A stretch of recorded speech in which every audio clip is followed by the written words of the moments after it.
I was working at Amazon overnight. I was actively already working at the ParlayPlug trying to make it better. And there was just 1 month that I said, I'm just going to jump into this full force. I hit a $17,000 parlay off $100. Oh, 16 leg. All we needed was Mookie Betts and Dodgers to win, and bro went crazy. talk me through your process a little bit. So, like, I don't really share this with a lot of people, but like,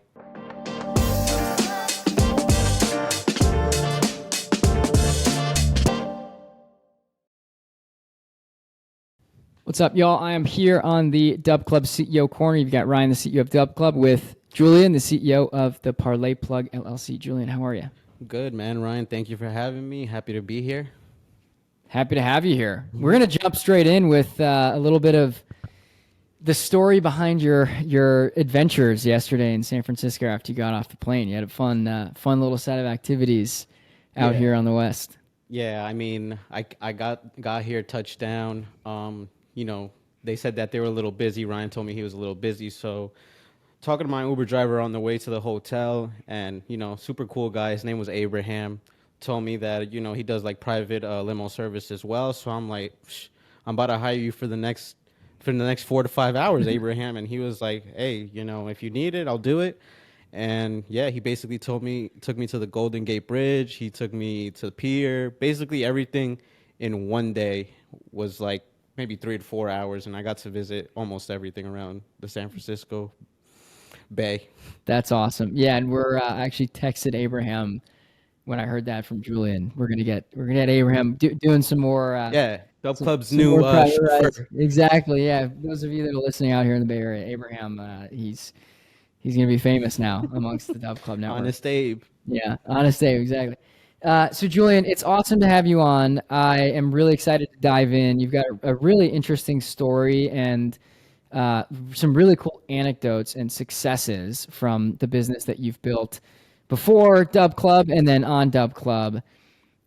I'm going to start with the first question, and that is, where did all this start? The ParlayPlug LLC, you have 5 contributors now, active contributors publishing content to people, getting your plays actively every day. But, 2-3 years ago, what were you doing and how did all this come about? So 2, 3 years ago, I was actually 3 years ago, I was working at Amazon overnight, and I was actively already working at working for the Parlay Plug, trying to make it better. Where it all came about was just like I saw that I was getting more traction month by month, and there was just 1 month that I said, I'm just gonna jump into this full force. Jumped in it to full force, and God willing, I'm here now with Dub Club that helped me get there too. And when you said you saw it, I think you said it's like you saw it, growing or increasing every month. Like what was that in reference to? I mean, you saw the earnings growing or new subscribers or just like the awareness in the community. What was the most exciting thing for you to realize like, ooh, this is something that could be real? Yeah, so when I started, it was on Instagram. I started on Instagram, just doing Cash App payments, Zelle, Apple Pay, whatever it was, and I saw that more and more people were requesting for my plays, and Yeah. it just seemed like it was blowing up way too fast for just going off Cash Apps and iMessages and stuff like that. So Yeah. I saw, hey, why not make this an easier way for them to get plays or something like that, and that's when I ran into Dub Club, and yeah.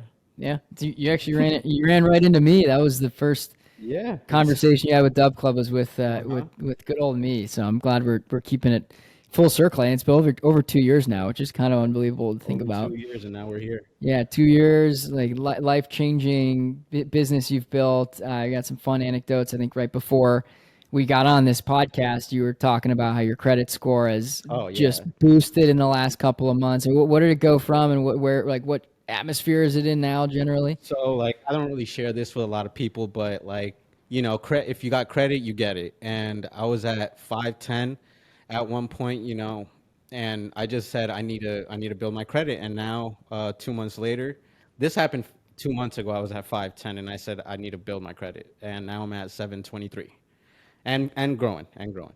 So what tips do you have for someone that's in that 500 range? Like, what did you do and what enabled you to do that? The quickest way I got my credit scored over 200 points and I would say I started really getting to it in 1 month. I grew over 200 credit score by paying off all my debt. Um, my credit usage was at a 90% or more, and now Hmm. it's at a 3%, and that's basically how I got to 723. Incredible. Yeah. Pay your debts. Pay your debts. That is very good advice.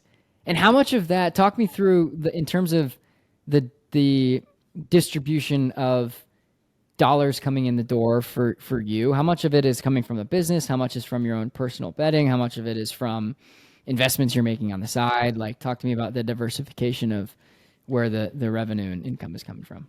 So for me, like I always look at it like, I'm making good money, but you're only as good as your last bet. Yep. Um, Start of NFL season, like I wasn't, I made $25,000 in the first week of NFL, and that Whew. God bless, I hit a plus 8,000 the first 2 days of NFL, a plus 4,000 the first day of NFL. That was that Ravens game, I'm Yep. assuming. And yeah, it's if you're doing good, the subscribers are gonna come in with you. It's That's right. like I said, you're only as good as your last bet. Let's just jump straight to it. What are some of the top three biggest memories of insane cashes that you've had and moments where you're just like, whoa, I'm really good at what I do. Yeah. So l- the first time that I knew that this is something I really want to do for the rest of my life was I hit a $17,000 parlay off $100, and Oh, yeah, it was $100, 16 leg. But now that I'm where I'm at now, I'm not doing 16 legs. when I'm was that? This was 2 years ago. 2 years ago, yeah, Wow. 2 years Okay. ago. I was just hanging out at Top Golf. One of my close friends was Mo Wilkerson, is my close friend, Yep. and we were just hanging out, and all we needed was Mookie Betts and Dodgers to win, and Bang. bro went crazy. Yep. Look at that, Dodgers coming through. You're Yeah. from the East Coast, so I know you're a Yankees fan or what's?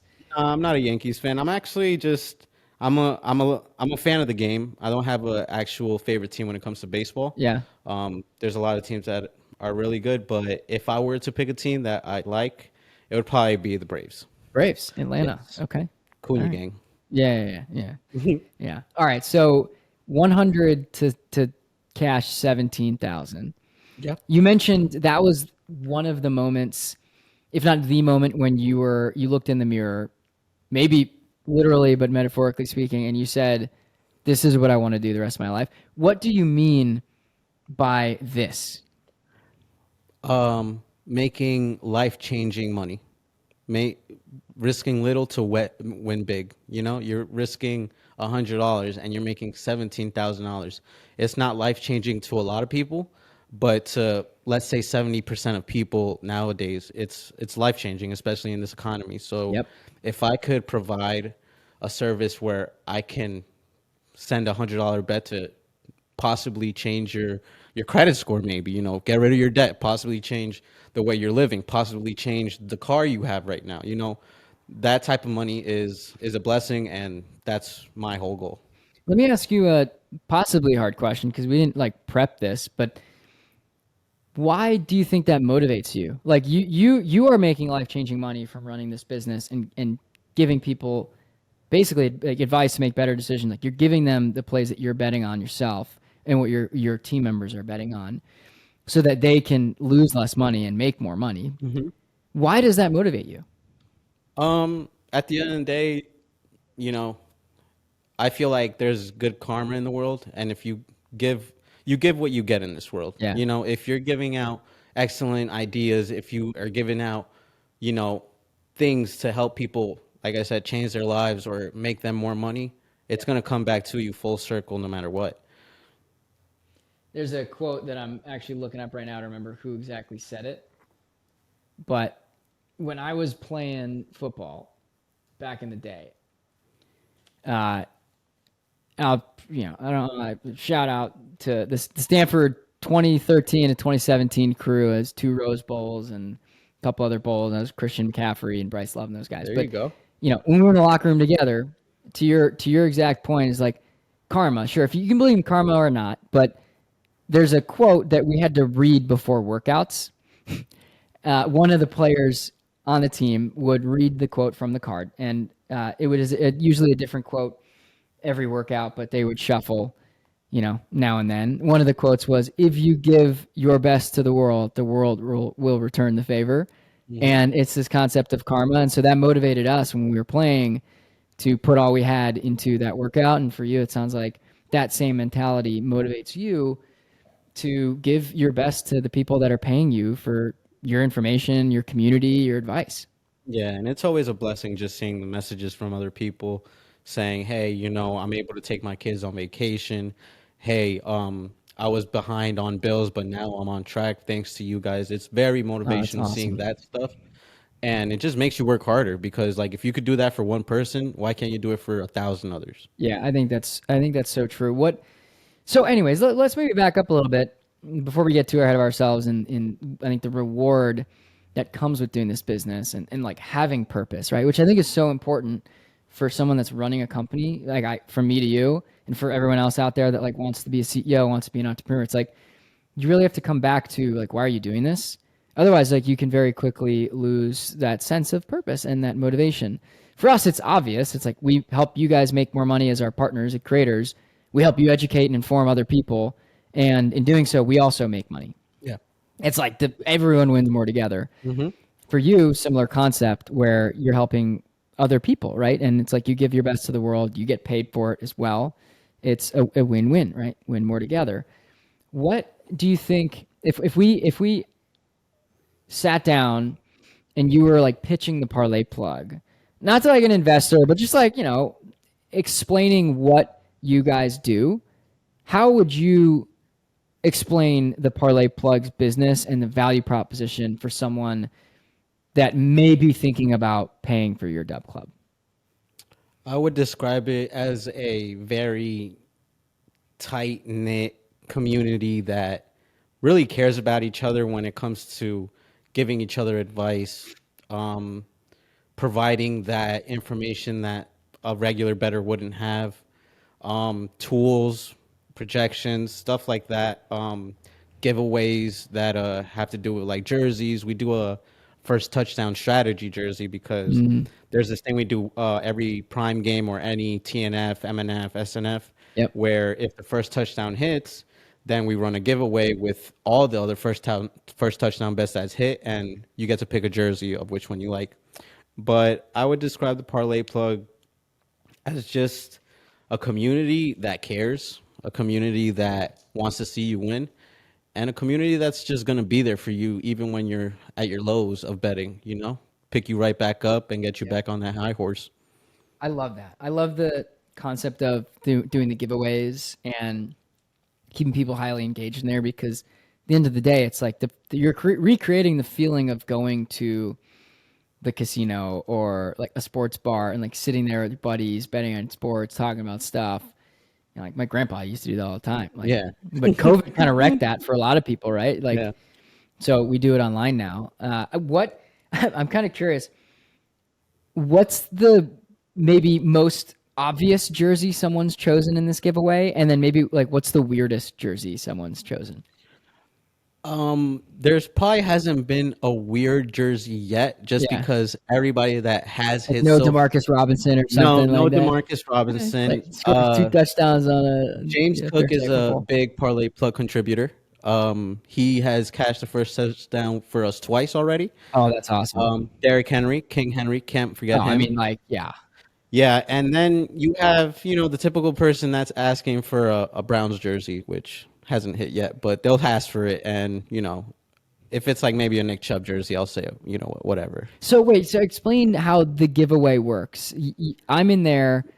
How do I win a jersey? Just a click of a button, as soon as, we have a big night, there's a giveaway bot in there that basically says, click this celebration reaction to join the giveaway. Okay. There's a time limit on it. After the time limit is done, it basically auto generates 3 winners. And yeah, that's basically it. Oh, that's That's really it. simple. So it's like a raffle. It's literally a raffle. And there's no favoritism towards anybody because I don't even know who's winning the giveaway. It's a robot. That's sweet. And then someone chooses, like if I chose Josh Allen, Yeah, you would get a Josh Allen jersey and then within. would we all bet on Josh Allen first touchdown? No, so these would be jersey giveaways that bet that players already scored a touchdown for us. So we keep a Got it.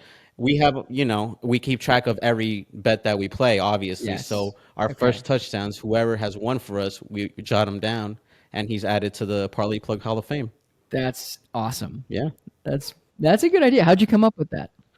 Um, Honestly, just good thing about Dub Club is that you get to meet other people in the space, meet other Yep. business owners, and we just bounce off ideas. Two people that shout out to them, Kenny from Moonshot. Oh, Kenny, I literally was on the phone with him this morning. Yeah, Kenny from Moonshot's a great guy. He's Love awesome. knows how to keep a community engaged, and he taught me a couple things, and I appreciate all the best of him. And also Chili. Chili's another guy that also Billy, keeps the community engaged, Chris and and Dean behind the scenes. yeah, the roof guy. Yeah, yeah. But That's yeah, they're awesome. all One more together, man. I mean, that's it in action. Is they're giving you advice and tips and it's helping your business out. yeah, I help them out as whatever I can in my aspects. But yeah, just stuff like that, and that's it. I love that. And so the way that you think about as a business owner, that part of your business is like the interaction that people are getting once they're paying to be part of the product experience. That's part of the product experience. Like that's what they are paying for, is to have access to those types of, it's like a club. It's honestly, it sounds I like was a about to VIP say, experience. nobody wants to go to an empty club. Nobody wants to go to a club that has 1,000 people just standing around. Yep. People want people interacting with each other. Nobody, when I go to a club, I'm not there to stand and look at a bottle. I am there to interact with people, hang out, And meet, drink the bottle. and drink the bottle, meet new faces, and that's what the Parlay Plug gives you. Meeting new people, hanging out with other people, having a time in there. And I just see it like not a lot of discords are like that. They're just very, very, here's my play, take it if you're not. I don't see a lot of Discord chats. When I look at my Discord chat, I want it to look like I'm on Twitch streaming and you see a bunch of people just da da da da da da da da. Yep. Love that. That's like one of my peaks of owning the Discord, is seeing everybody just having fun, Yep. switching back and forth. So you love to see when there's a lot of activity in your community. Yes, love it. What do you think there's any downsides for users in that situation where information is coming through so quickly that they may miss it? Um, Not really, because at the end of the day, we have separate chats and we have separate channels where if you do have a different question that you feel like the VIP chat's going so fast that you could hop in another chat from a specific. Let's say you have a NBA question, you would hop in the NBA channel and be like, hey, what's Andre Drummond's rebound line, something like that. Yep. Specific channels for specific chats, and nobody will ever get like ignored Yeah. anyway. Nobody will feel ignored because I have 4 mods in there, ready to answer a question as well. So not just my contributors, but also other people in there that are willing to help you as well. Okay, so if I understand this correctly, you have specific rooms. Like if we extend out this like club concept for your like Discord server, which is behind the Dub Club paywall, you have like different rooms which are called channels, where some people are in a room where it's like talk only, right? It's like chatter, talk about plays, like Yeah, ask questions back and different forth. categories. Yeah, like MLB, different category. And then you got a room where it's just basically like you, and then other rooms where it's your contributors, your team members that are there, like announcing, hey, here's this slip for the 4 p.m. game, right here, or before the 4 p.m. game. Like here are my plays for the evening. Like you're setting it up so that people can kind of pick and choose what doors they want to walk into and what rooms they want to be spending their time. Yeah, so the way we set it up is that there's 3 categories. There's the capper category where we post. There's the VIP lounge where everybody has funds and talks about whatever they need to talk about. There's no specific category on what you need to say in there. And then you have the sports betting category, which is all the sports betting channels, and we have miscellaneous, which is we have a pets channel, which you could just Oh, I post your love dog it. on. I Yeah, post we on have that there in our Slack workspace. every other 2 days. Like I'll post my Yeah, corgi just doing yeah. something crazy, you know? Helps when you got a really cute pet. Yeah, exactly. You got a cars channel, you know, car guys. I'm a big car guy, so I'm in Yeah. there as well. What are you And driving nowadays? Hellcat, Hellcat Dodge Charger, love it. Wow. 707, 640 to the wheel, maybe. Yep. And yeah, just stuff to help you relate or have a community that you can relate to. Like, not a lot of people are going to be into cars, not a lot of people are going to be into animals, but there's other people that could be into gaming, and we have that, you know? It's just like go where you fit, you know? Go where you feel like you would want to be. Do you allow anybody to make a channel? Like if I wanted to make a channel for brands of cereal. I do not allow people to make channels, but I'm I'm very open. I'm a big open person when it comes to the Discord and ideas and you know making it as friendly as possible for the community. Yep. So let's say somebody says, "Hey, let's start a drinking channel," or you know Yeah, yeah, yeah. something Every along time we cash a ticket, we gotta take a shot. anything that isn't illegal. I am very open to opening a channel for. Yeah, that's not a bad idea. I mean, in terms of like, you know, getting people engaged and keeping them having a good time. Every time a ticket cashes, like everyone, you know, take a shot and post a photo, right? Like, you Exactly. know, see a drink, post a drink, kind of thing. Like, you know, you Like can get I some people had into a big amount of trouble there, so I'd be careful on that one in particular. But something fun like that, where you know, Yeah, you guys do so an some silly when example I tickets cash. had was I had the pets channel and I basically posted my dog and said first person to guess my dog's name gets $50. No way. Yeah, Did and anyone guess it? yeah, they did. My dog's name is Parlay. Oh, She's a corgi. She's 1.5 years old. Changed my life, and you know I love her. It's just a blessing to have a dog. And yeah, somebody guessed plug. Somebody guessed the parlay plug, and somebody just put parlay, and I was like, you got it, and they got $50. You know. that's hilarious. So, how long did it take for like how many different guesses did people give out before they got to that? Um, it took like probably 2 minutes. Yeah, I was gonna You say know. that sounds like a very quick process of elimination. Yeah, They I got should have put it something else like FanDuel God or yeah, something. You know. throw them off the scent a little bit. Yeah, but That's a good $50 spent. So you talk about parlays change your life. You know, parlays have changed your life in more than one way, but your dog parlay in particular has changed your life. Why? Talk me through what's been different.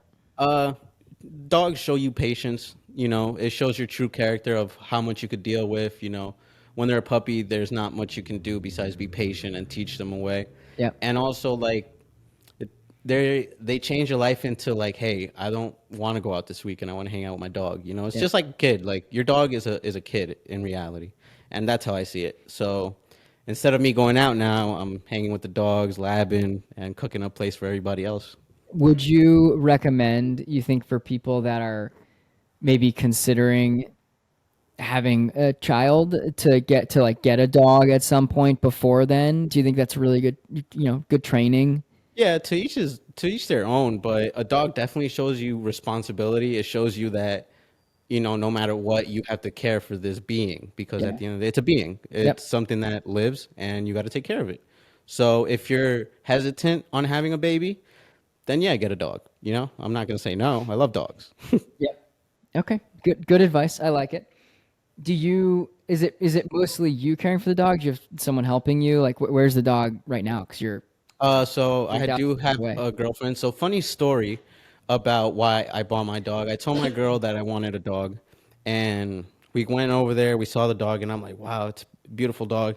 And she was Where'd you find it? it was Or at a like pet store, adoption? just regular pet store. Yeah. Went over there, and it was just out of instinct that I was looking at her, and my girl asked me, she was like, well, what are you gonna name your dog? And I was like, I don't know, your dog's name. My girl has a dog. It's a Doberman Labrador, and her name is Red. And I was like, I might want to name my dog Robin to Red Robin. I like it. Yeah. So she was like, oh, so but why don't you just name it Parlay? And I'm like, Parlay. That has a ring to it. Yep. So I'm like, Parlay it is. And you know, now we're here. Parlay, that's a good name. Red Robin would be funny though. Red Robin would have been cool, You could but do like the what's is it? Isn't it the like Red Robin? Yum or so whatever. yeah, Red Yeah. Robin. Yeah. Every time you call the Yeah, two dogs, Red, Robin. You got to do it in that order too. You can't go Robin, Red. yeah, you Always can't. Red, I Red, Robin. mean, I don't. For some reason, dogs pick up on other dogs' name, especially if they're. Yeah, they do. So if Notice I'm that. calling Parlay, both of them will come. If I'm calling Red now, Parlay's nosy, and we'll see what Red's doing. Yeah, yeah. Dogs are smart. Dogs are very smart. Very smart. Yeah, I have a cat, so I'm Cat. yeah, Wow. yeah. Cats talk about patience.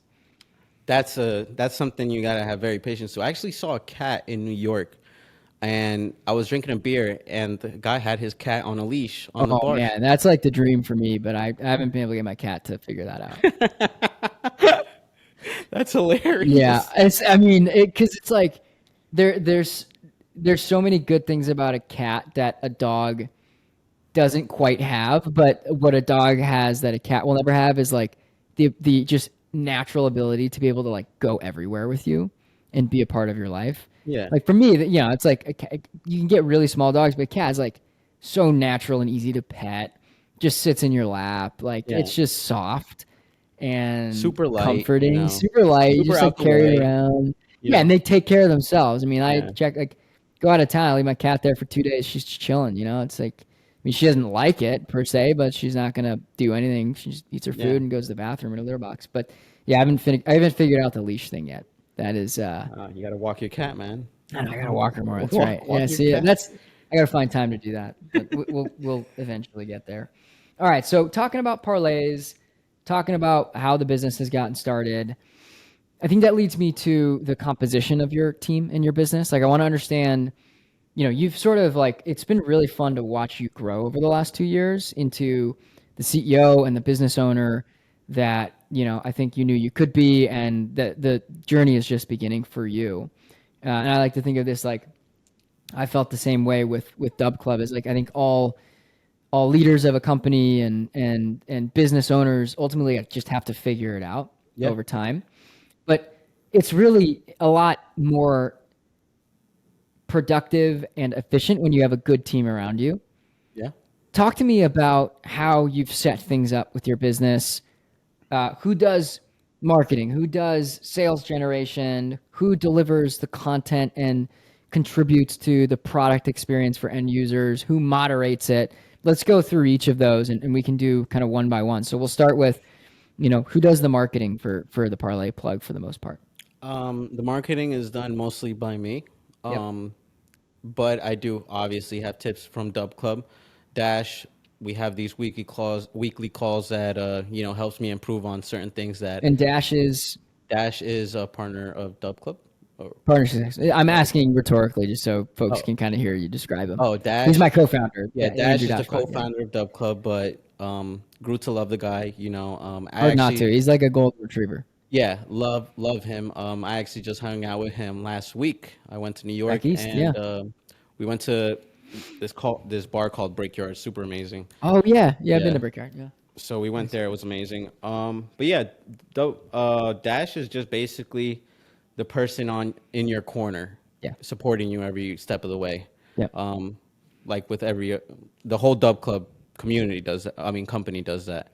Supports you every step of the way. But when it comes to how marketing is, it's just whatever Dash tells me that I should be doing and applying that into the real world. And do you feel as though that's helped evolve your just strategy around marketing and general understanding of like what will help you get more people in the door? Because again, it's back to the joint goal here and the mission of our company is help more people win more together. The more people we can get to subscribe to you, like the better the world will be. I don't think people realize that. It's like what you're doing, you're Yeah, good at what you're doing, and so Dash is fully incentivized to be there to help drive people to you. of course. Yeah. So has that helped you think like in terms of evolving Yeah, the way you think about because marketing? marketing is strategy. There's a way that you have to tackle marketing. There's a way that you have to tackle the social media, and Yep. social media is along with marketing. If you don't have a grasp of social media, then your marketing isn't going to go do so good because either you're not posting at the right time, either you're not saying the right things, or your message is too long. little tweaks and stuff that you should be aware of that, instead of seeing 1,000 people seeing your stuff, now 10,000 people see your stuff. Yep. Just by somebody telling you, hey, change this word. Hey, don't include this hashtag, Yep. Things like that you wouldn't know off the bat, but you have a marketing team through DubClub that will, identify those things and help you out in the long run. Yeah, I think it's interesting too because, again, back to winning more together. Dash is using the best practices he's observed from all these other partners in the DubClub network, and then he's like funneling that back to you, and then you'll go do something, and he'll observe that, and then like tell you to either keep doing it or help coach others as well.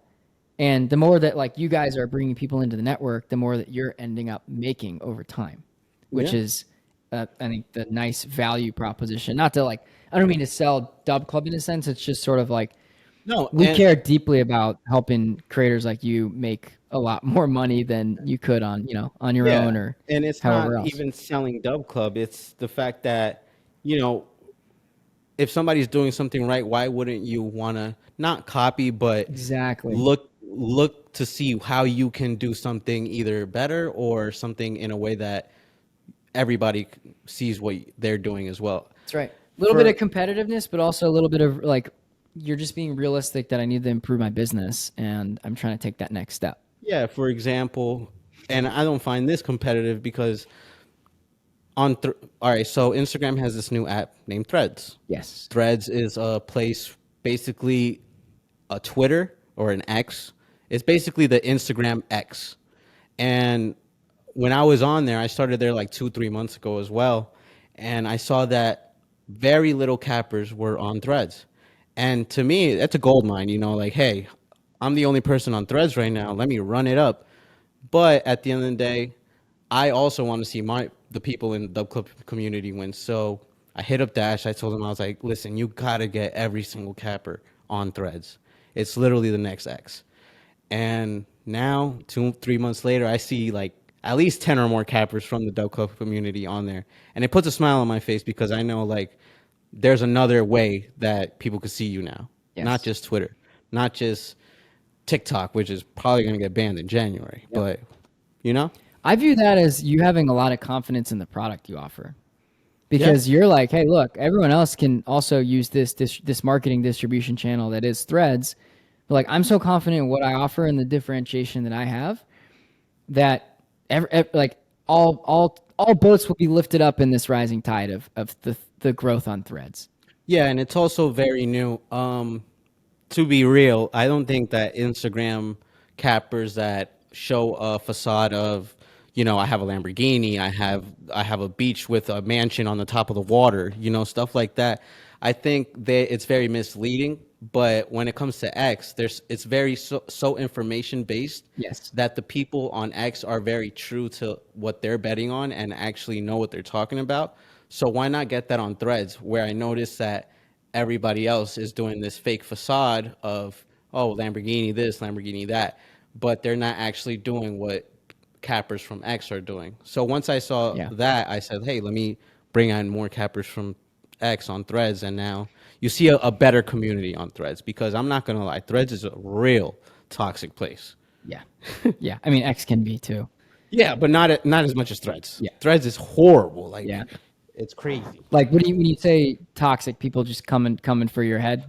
Yeah, just people that never seen me, followed me, or anything. Just, hey, why would you bet this?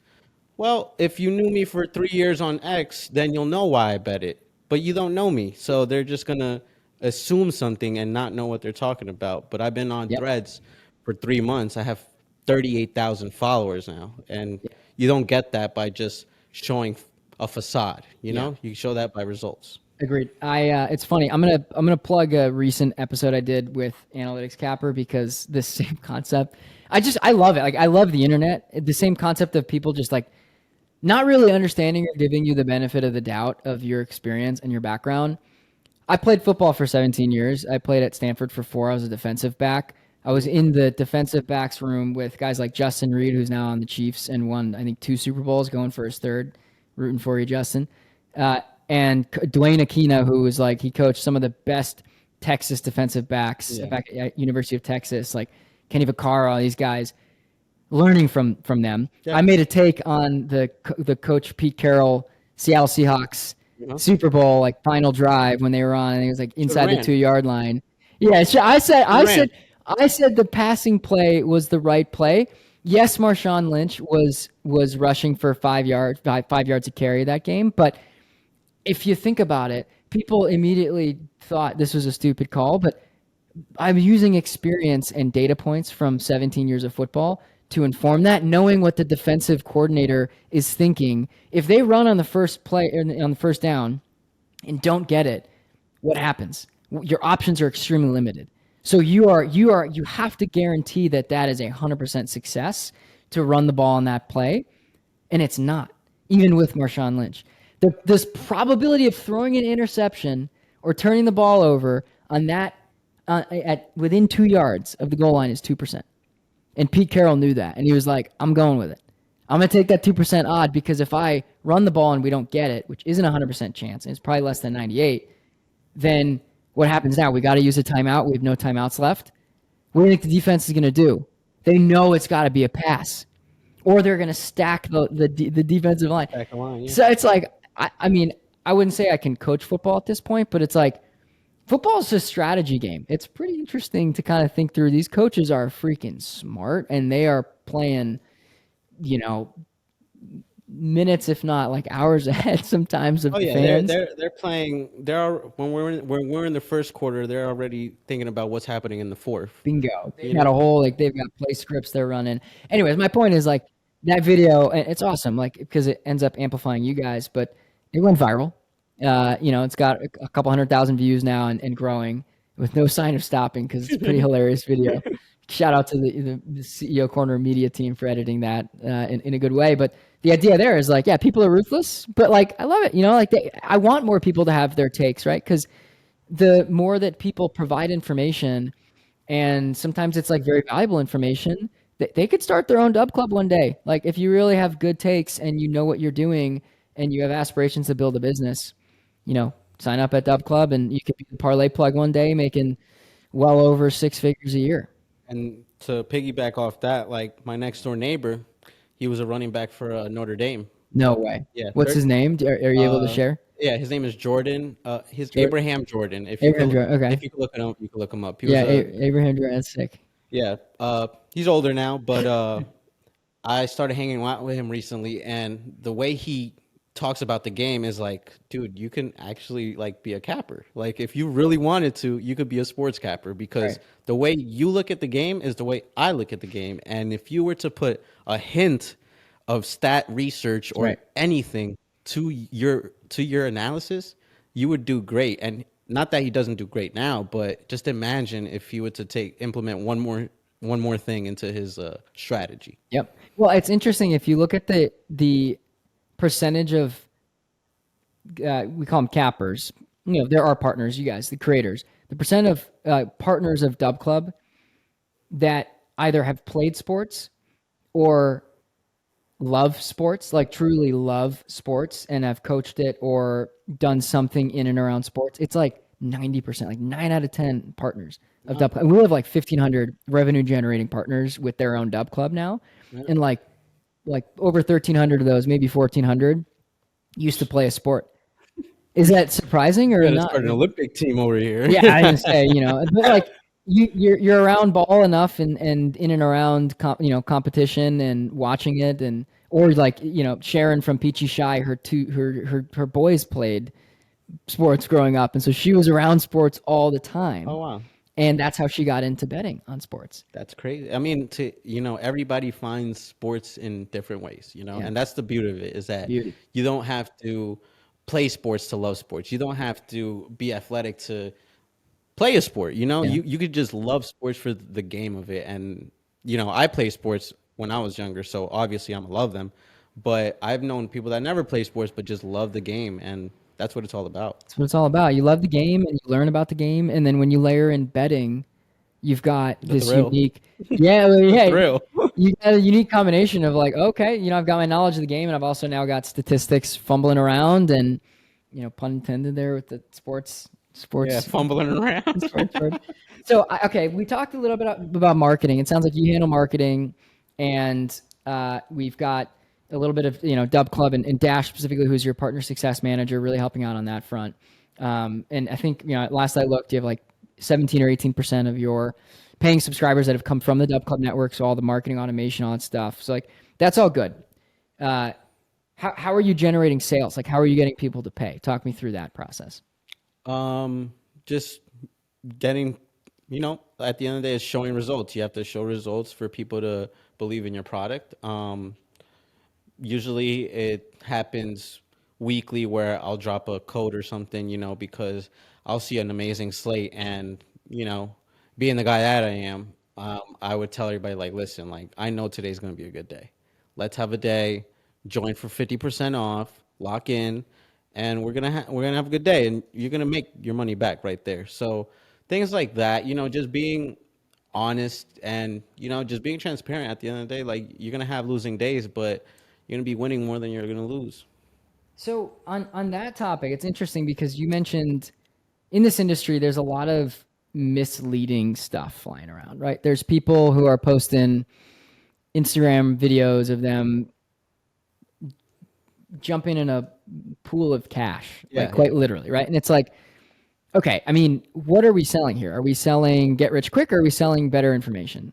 So for you, when it comes to like feeling confidence in that step to tell people, guys, I feel really good today. Lock in, 50% off, jump in or get in on, I know you don't really do trials, but like get in on a day free, right? Whatever.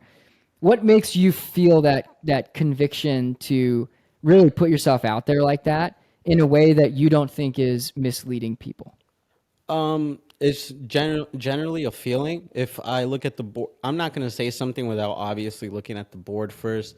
And if I see if I have a clear head and looking at the board in a clear way, and I could say like I'm super confident every single bet because there's days, yeah, I'm not super confident. For example, 2 days ago or yesterday when that Steelers Giants game, everybody was asking me for plays for that game, but I didn't post anything. Why? Because I did not love anything in that game. I didn't find value. I didn't think it was a good idea. Yeah. Calvin Austin had 2 touchdowns that Yeah, game. like what? Like that's crazy. Neighbors didn't even crack 75 yards. It's Neighbors had like, like 48 yards, and it was a bad game. yeah. And I you just traded neighbors, by the way. I got some more context on that. I got questions to ask on oh my that. god. But But yeah, just feeling it out and trusting what you know and not forcing anything, because if you're forcing, then you're misleading your people. You're gonna say, "Oh, this is a banger," but if you're not confident in it, how are you saying it's a banger? yeah. If everything I post, I love. I'm not posting anything that is bullshit unless I am a biased Patriots fan that will put $500 on a Patriots money line.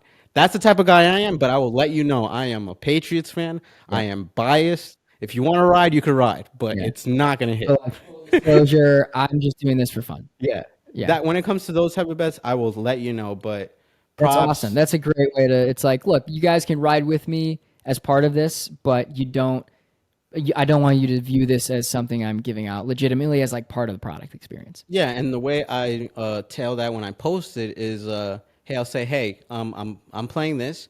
I would not suggest tailing this, but if we do win, I will do a giveaway. And if I win, you're winning. Yeah. There you go. What does that Win translate more to? together. That's right. On my shirt. I got to get you one after the podcast. I mean, I'm sure you have a lot of Dub Club swag. I don't know if you have the T-shirt. This is like the OG T-shirt. I haven't got that one actually. Oh, perfect. I I have got one everything teed up else. for you. Everything else. Good. Nice. Okay. All right. So that's a little bit about sales and feeling the conviction behind stepping into a real good sales moment. Now, talk to me about like delivery of the product. Who's giving out the plays? How do you think about the diversification across sports, play types, like all the things that go into the offering that you guys provide for the Parlay Plug? So, when it comes to delivering plays, I have a total of, I would say, a 6-man team. Everybody has their own channel. Like I said, they have, I would have my own channel. You could go on there and see like, okay, I want to tail the parlay plug today. Yep. You're going to have a specific channel just of my bets. Let's say you want to tell Twigs, he's going to have a specific channel with his bets. The thing about our team is that everybody has their own strengths, and none of us are the same type of better, which I love because I don't want another me, because then I would it would be the same thing, you know. Yep. I would Right. be betting lottos, and then the next That's person right. would You be want to betting lotto. diversify it a I bit. want to diversify. So, like, for example, we have a guy that his name is Jay. Mhm. Only bets straight bets and only bets money lines or props. Pretty old school better. Not a Bankroll lot of builders. people, yeah, not a lot of people do that anymore. They want props, they want, somebody to hit 10 threes, something like that. But yeah, 100 to win 17K. yeah, it's nowadays plus a thousands are like plus a hundreds for people. So that's how they see it. But we have somebody like that. We have somebody in the NHL space that constantly does cheat sheets. And I'm not an NHL better, so I'm not gonna sit here and tell you. I don't even. Austin Meadows is gonna go for 4 shots on goal. I can't tell you that, Yep. but my NHL capper can. So we we have a team that if I have a weakness, there's a strength for that in the same team. Yep. Yeah. So you're delegating essentially to make sure that you can cover different, All aspects of the yeah, sports. different things people want to get information on, get Yeah. plays on. Yeah, it's nice. I read a book recently. It's called "When They Win, You Win" Okay. by a former Marine, and it's about that. It's like that same concept. Like you make sure the team is basically providing value across the core parts of the business, and everyone feels empowered. Like I'm sure they feel like they're owners of the Parlay Plug. Like they're delivering a core experience when people are in, behind a paywall. They're paying. It's like they can that user can then go to any one of those channels to kind of get what they have interest in. Like they Yep. want NHL, they go to the NHL channel, right? And like the Exactly. person that's giving out that content is if they own that, right? Like they Hmm. own that part of the Parlay Plug experience. Yeah. So, and exactly, not I'm not the only person that somebody will tell. There's people in there that don't even tell me. They'll join the channel because of me, maybe, Hmm. but after they see like, hey, like I like how Jay bets, I'm gonna just tell Jay from now on. Yep. They'll stick around just for Jay, and that's how I feel like we bring value. Is that just because you're here because of me doesn't mean you're not gonna stay because of the others. Yep. So you're here because of me, but you're staying because of my team and the Yes. community as well. Yeah.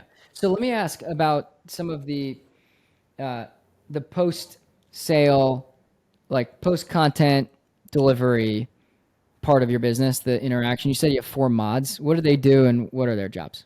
So for mods, they basically just help me answer simple questions. Like, let's say somebody joins the Parlay Plug Discord. They're like, "Hey, where can I find picks?" Well, my mod will go in there and be like, "Hey, go read welcome chat," and there's a full rundown of where you could find certain things. Hey, why can't I connect or see the Discord? My mod will go and DM them, send them a link on. Oh, so they're playing like support. They're playing support Yeah, it's within the great. Discord, so Yep. that and just they bring up ideas too. One of my mods actually just we do a thing within the cappers where we find our favorite play, and it's a 5 leg parlay. So Yep. Yeah, each you cap, told me about this. yeah, it's called the starting five. We do Yes. that, and one of my mods recently said, "Hey, let's do a community five. Let's beat the cappers," and I love that because like now I'm seeing people trying to beat us, and you don't have to pay me forever, but as long as I know that you became a better after the parlay plug, that means the world to me. Yeah, and it kind of feels like it's also a way for you to just recruit from Yeah, within. recruit too. They're listen, most of my team has never come from Twitter. Most of my team came from within the VIP, That's incredible. and Promote they've from within. promote for within, Yes. show me loyalty and I'll show you loyalty. Yep. And yeah, there hasn't been any single person in my team that wasn't from the Parlay Club VIP. That's a common strategy of some of the world's most successful companies. You look at Apple, Tim Cook was there for years and years. Tim Cook's the new CEO after Uh-huh. Steve Jobs. Like Yeah. same thing, I believe with Microsoft, with the guy who took Yeah. over after Amazon too. Ballmer and yeah, Amazon, Amazon exactly. promotes Yeah, look, within. see, you're on it. Yeah, Yeah. exactly. Yeah, I you know. you're at Amazon. So, yeah, see, I mean, I promote from within. I think it's like people know the business, they know what you guys offer, they know the value prop, they know the purpose. And it shows loyalty at the end of the day. You're Exactly. there, you've been there, and You want to help them grow. I haven't asked you for anything. So why Why can't I do the same thing for you? Yeah, You I know? love it. That's awesome. That's awesome. All right, so let's get into a little bit behind the curtain of this. Let's go to the starting five concept that you guys have, right? Like you guys are picking five separate plays amongst the cappers where you all feel really good. I Yep. want to understand a little bit more of the strategies that go into whether it's strategy or whatever, like what goes into you guys maybe independently and then together finding plays that you're really excited about. So we did this last year. We did the starting four last year, and what I noticed about the starting five last year is that I was putting in way too many rules on what should be in the starting five. I was making it props only.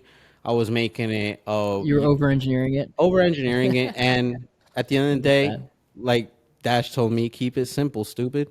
Yeah, You got to keep it KISS. That simple. was also a phrase on a Stanford football team. Kiss, kiss. KISS. So, anyways, this year I decided, hey, I'm just gonna take a step back and, like I preached to you, I have weaknesses, so why don't I let my team give me those strengths? So, like I said, Jay doesn't do props; he does money lines. I'm not gonna force Jay anymore to give me a prop. I'm gonna tell him, Yep. bro, if you like Nick's money line, that's going in the starting five. Yep. If it could be anything. If you feel really confident about that play, that's going to be your starting five play. I don't care if it's a prop or money line or it could be whatever. That's your play. Yep. All I ask is, within reason, nothing, not a long shot, minus 110 or to minus 200. That's all I ask for. Yep. And that's pretty much it. I told everybody just play your strengths, do what you feel is right. It's a good coach. Good coach. Good leader. I mean, it sounds like that's like you coming in to coach the Lakers and you're like, LeBron, you have to play center. He'd be like, yo, I want to take the ball down the court. Yep, And like his exactly. strength is like commanding the offense and commanding the team, and you're gonna stick them in the paint for, No reason. 48 minutes a game, right? It's like no reason. You're putting the players in the right spot. Yeah, Yeah, I exactly. love it. That's awesome. Okay, and then for you, I guess like let's peel back a little bit. I want to kind of get in the Julian, the CEO brain, when it comes to like when you're looking at the board. Like I don't know if did you make any plays for today or anything on? So like how did you like talk me through your process a little bit? Doesn't have to be like a full strategy, but it's just like and without giving away the intellectual property, which truly is like why when we get into this on this podcast, like I'm very cautious of going deep with you guys because it is that is your intellectual property for your product. Yeah. So I want you to be mindful, like keep it high level, but I know our listeners want to hear more because they want to learn from you too, right? Like you're like their mentor. Yeah, so let's just do NBA. Yeah, we'll take a NBA. look at NBA slate. Now that we're in the season, NBA is pretty easy to bet on when you know what to bet on. And the way I tackle it right now, being so early in the season, I'm only targeting people with high volume and high usage. If they're not showing any of that, I'm not going to target it. What do you mean by that?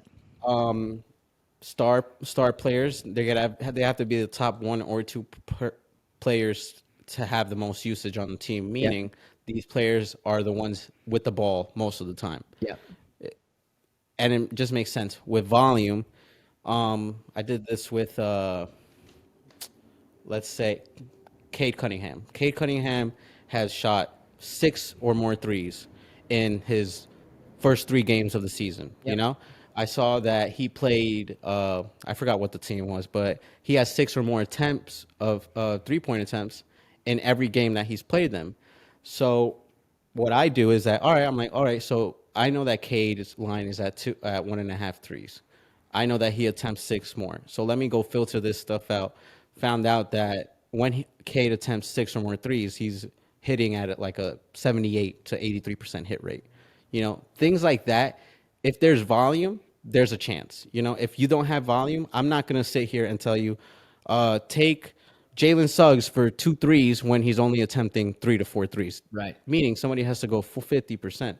Yeah, You're trying to get as much for the how do you say as much for as little as you can. that's right. Yeah, I Yeah. like that. So like if I put that over to football, the NFL, it's like Targets. targets, bingo, receivers. Yeah, Yeah. exactly. Targets, touches, McCaffrey, like he's Share going to get share 20, snaps. 20.5 per, touches per game, whatever. Like Yeah. snap And count. defense versus position. It all ties in NFL, NBA, anything. If there's a weakness, we target it. Yep. So just find the weakness within that team and target that. certain thing. I like it. So it sounds like your specialty is like it's going deep on props and understanding sort of like player. Yeah. I wouldn't even say like it's not even trends. It's more that is a specific Player strategy. probability. Probability. Yeah, it's like you're truly going deeper into understanding. Like, okay, how can I get more bang for my buck? Essentially, Yeah. instead of someone having to go 50%, they can go 20% from the field and still hit this. Yeah, and it's just like I said, volume. You got to make sure they're actually going to do what you think they're going to do, because if you're going in there, and this happened with me with Paulo Banchero, like bro started off hot, 4 threes four three attempts every single game, and then I jumped the gun and I'm like, let me do it this time. He didn't go. He shot 2 3 attempts. And me knowing he's not that type of player, but I still did it, because I jumped the gun at that moment. So Yeah. you can't just because he's doing it at the moment doesn't mean jump the gun at that moment. Wait for him to develop, because every season, new season, there's new pieces everywhere. So Yeah. you just have to feel it out at the end of the day. Yeah, love it. That's awesome. Okay, that's exactly what I was looking for. Is like just kind of getting your brain a little bit. You didn't give away too much, but that's a great way to approach, because it also keeps you disciplined. Yeah. Like it keeps you within a framework, right? That's what a strategy is intended to do. Mm-hmm. And, every loss I have, I always go back and say, hey, why did this lose? Yeah. If I go back and see why did Paulo lose, well, he only shot 3 attempts, Why did he only shoot 3 attempts? And then you go into that and so forth. You're just peeling an onion. You're peeling an onion to see what happened, and you usually get to the solution. I love the iterative mindset. We do that too at the company. We do like weekly business reviews between Lewis and I, and then quarterly business reviews a little bit more broadly, where it's like, how'd the quarter go?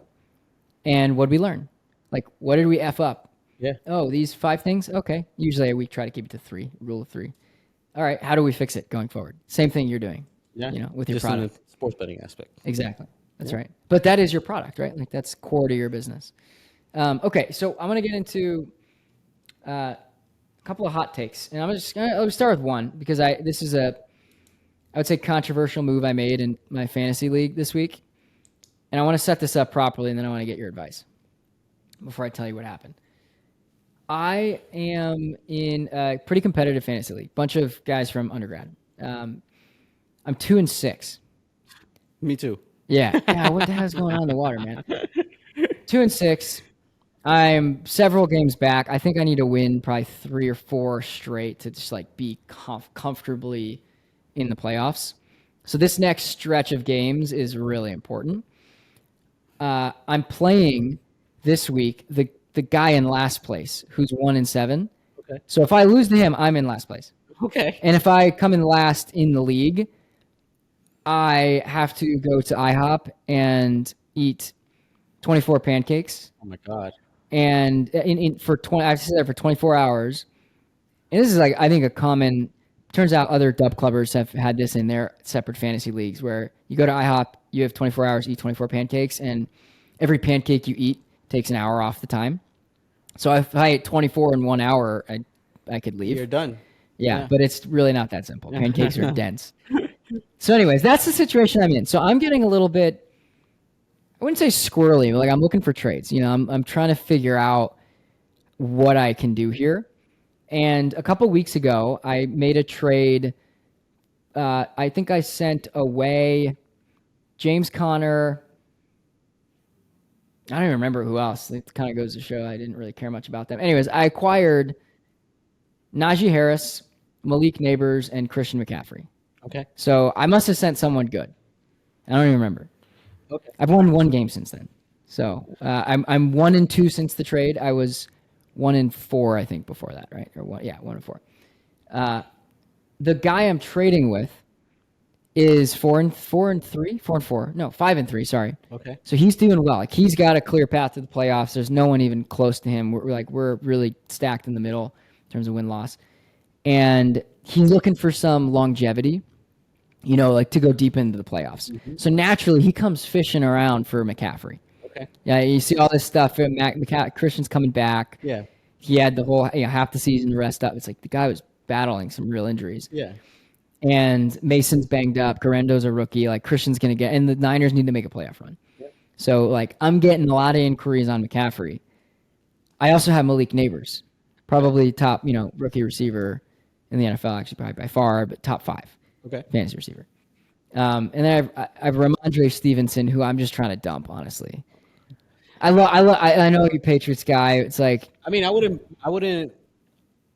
dump Ramondre just because he's one of the best players on that team, or if the best player on that yeah, team. but that's like being the best player on the Bad News Bears. Like, Yeah, that's the but problem. Is like I feel like I don't know. For some reason I just like I said, volume is key. volume is key, but he's Ramondre's gonna get volume. he's so inconsistent. Yeah, Like he had, I think, like 15, 20 touches for 48 yards. Yeah, he had 2 touchdowns, he but is horrible right now. I'm not gonna lie. He sucks right now. I'm not gonna say, but and that's the thing. I don't have time for. I don't. I can't. I don't have you time can't feel it to out right afford now. someone who's gonna stink. I gotta get rid of that. That's a bad omen. It's a bad vibe on my team. So, anyways, I'm trying to get rid of Ramondre. Just hear me out and see if you think this makes sense. I'm doing a 3 for 3 with this guy who's 5-3 right now. I'm gonna trade away McCaffrey. I'm gonna acquire Jahmyr Gibbs from the Lions. Okay. All right, you're already interested. I can tell. Okay, That's great. Okay. PPR, right? PPR, yeah. Okay. I think half PPR, but volume, right? Like Okay. volume, great offense. Whatever. We'll get to it. I want to get your thoughts. I'm going to trade away Malik Neighbors for Wilson, Garrett Wilson on the Jets, Okay. and then I'm going to trade away Ramondre Stevenson for J.K. Dobbins on the Chargers. That's a good bet. That's a good. All of it? That's a good. I think that's a good trade. Talk me through it, because I'm really like this one is really eating away at me. J.K. Dobbins, being that he's from the Chargers, is super electric. No pun intended, but he's super electric. He gets most of the shares. He's another Kyron Williams, basically. I think he's one of the top backs in the league so far this year. As far as production, he's amazing. Gets a touchdown almost every single game. So you could always go to him. And also, Chargers are, getting a little better on offense. So he's going to have more touches. He's going to have more touchdowns, hopefully. So that's a good trade. You said you had Malik for Garrett Wilson. Malik Neighbors is amazing. One of the best wide receivers I've seen in a while, next to Marvis Harrison Jr. Yeah, Both amazing classes. Malik is nasty. Yeah, amazing. The only thing is Daniel Jones sucks. Daniel Jones still the Giants QB. So, if you're looking to trade for old man Rodgers and his offense, that's honestly a personal battle you have to go through. You're getting in my head now. I love Rodgers. I love Rodgers. It's a personal battle. I think Rodgers is a little washed. He's not who he is anymore. It's not the same guy. He can make this. He can make those throws, obviously, but it's just not the same guy anymore. And to expect a team to go to the playoffs when it's really a rebuild team is not very smart. So I mean, at the end of the day, either or, you're probably going to get the same production from both because Malik Neighbors is WR1. Yeah. He's going to get all the shares, all the targets. What happens if Daniel Jones goes down? Then it's like, oh God. Then you got Tommy DeVito.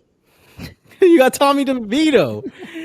But as far as Aaron Rodgers, Aaron Rodgers is a very favoritism guy. Yes. We see that He with trusts Allen Lazard. Garrett, huh? We see that with Devontae Adams.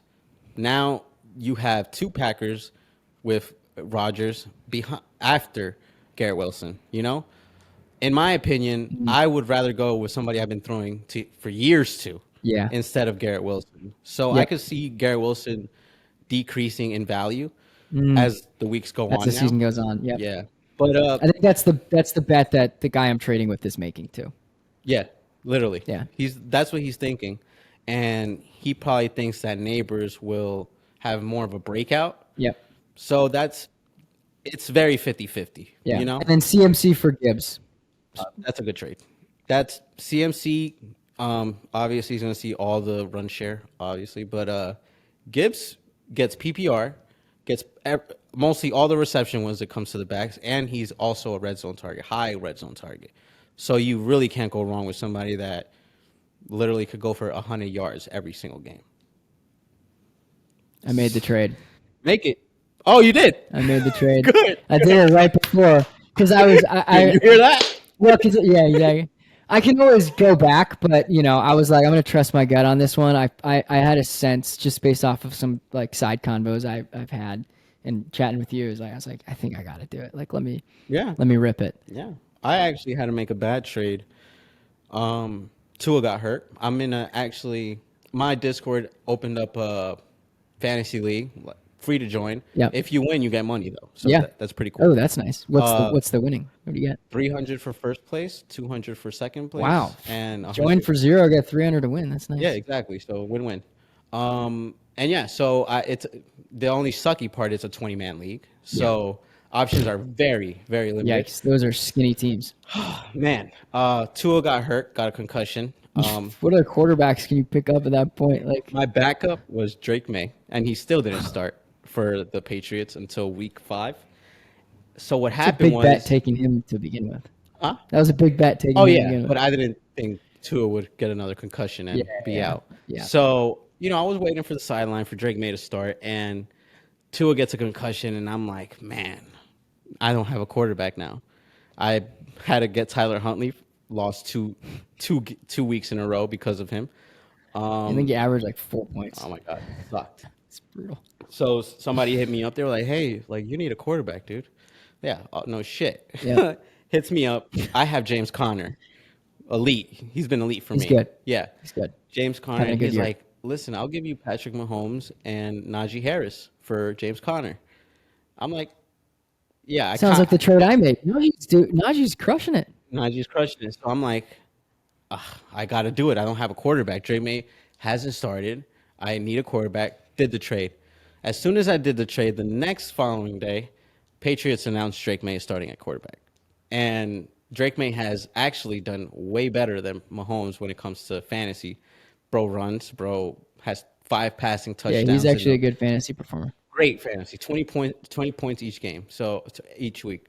But yeah, that happened to me. So I'm pretty much. Did you drop him in that trade?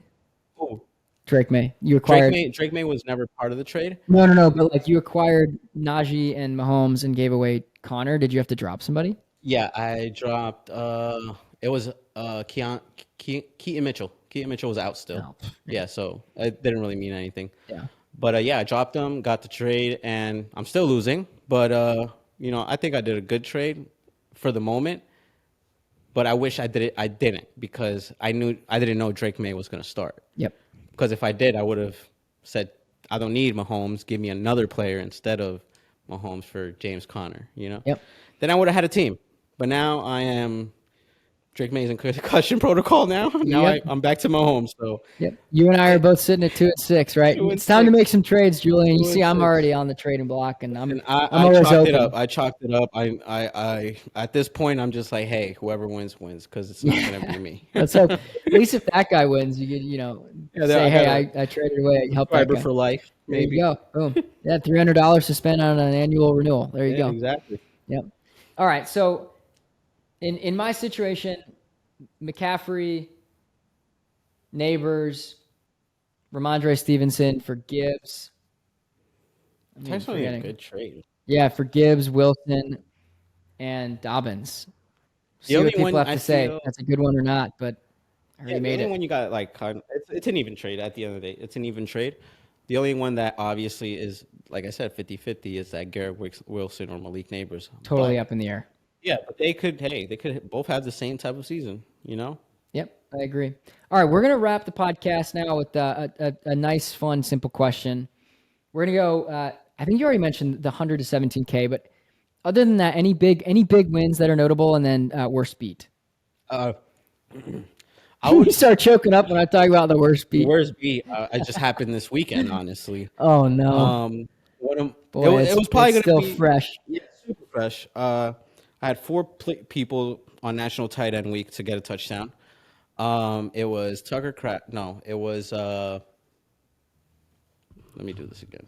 Let me look up the ticket real quick because this was horrible, dude. By the way, I'm just while you're pulling that up. All right, I got it. Yankees, Dodgers, Who's winning? Yanks. Yeah? 5-2, top 4th. 5-2. Yeah, Good. could be more baseball in our future. We'll see. Hey, So yeah, one of my worst bad beats was I'll start with that one.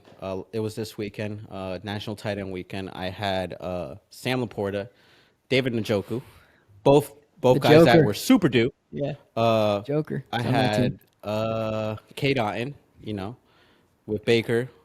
Oh, he They're crushed it, yeah, dude. he two Yeah. buddies, Yeah. went stupid. Yeah. And last but not least, I had Cole Kmet. Cole Kmet, I thought was a shoo-in, you know, With the way Caleb favorite Williams has been targeted playing. person on that team, and Caleb just decided to shit the bed. And the crazy part is that it was 100 to win $17,000, and I made the ticket. I had time to look at it. My cash out was $3,500, and I said I'm gonna ride it. Like why not? Like Yeah. $100, I could make 3,000, but 17,000 is gonna look real good. And yeah, that was a bad beat of mine. And what was the other question? That was really it. I don't want to make you relive another bad beat. You said good. What Yeah, like else? some other huge winners Oh, that you've gotten in recent memory. um, when it comes to huge winners, I would say the first week of NFL was amazing to me. Yeah, I remember that. You were going nuclear. Super crazy. Shout out to Chili Bets for putting me on this method. It's Yeah. called reverse correlation. Yep. A lot of people are getting into it now, which I don't blame them. It's an amazing method. It's kind of like a glitch in the system, but for some, if you were to bet these odds on Hard Rock, you would get like plus minus 4,000 less odds than what you would get on FanDuel. So my favorite slip this season is probably the Eagles. The Eagles, they played in Brazil. Who they play against? It was a high scoring game. I think it was Eagles. I can't remember that. It was the first game of the year. Steelers. Yeah, it might have been Eagles Steelers. Eagles. I'm sure people are who are Eagles listening. Packers. Oh, that was the pack. Oh yeah, because Jordan Love got hurt. He was on my team. Yeah, that's right. So that was, Yeesh. I love that game. I had Saquon for over yards, Josh Jacob over yards, Yep. receptions, over receiving yards, and then I had them under receptions. So when you have two guys trying to go for 25 plus yards, Yep. but under 2.5 receptions, it's it's pretty hard. You're basically asking for 12 and a half yards per carry per catch, Yep. and by the halftime, Saquon had two catches and he had all his yards, and I'm just sweating the whole half for no receptions to happen. And he had one target his way and he dropped it. Wow. And I was so happy when I saw that. And I turned That's the incredible. second day of NFL 100 to $8,000. Wow. And that's following up after a reverse correlation the day before of a plus 4,000, which was 100 to $4,200. So That is in the amazing. span of 2 days, I turned 200 into $12,000 off of two Like just plays. putting that into perspective for someone that took that ticket, maybe put down 10. If you're betting $10 a play, like, You made $1,200 dude, I'm on. set for the rest of the season. Like your whole bankroll is set. I could bet if I'm betting $10 a ticket, I could bet 120 times now. Mhm. And I have to lose every single time to And lose that bankroll. yeah, literally 120 times. That's no, you got.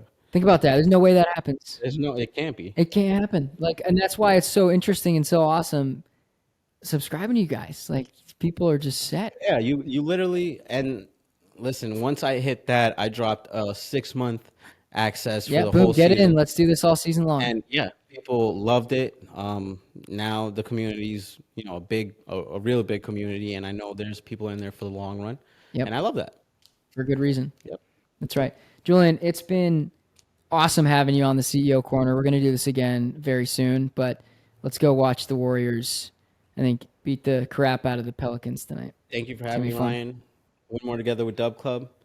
See you guys next time. Win more together. See y'all soon.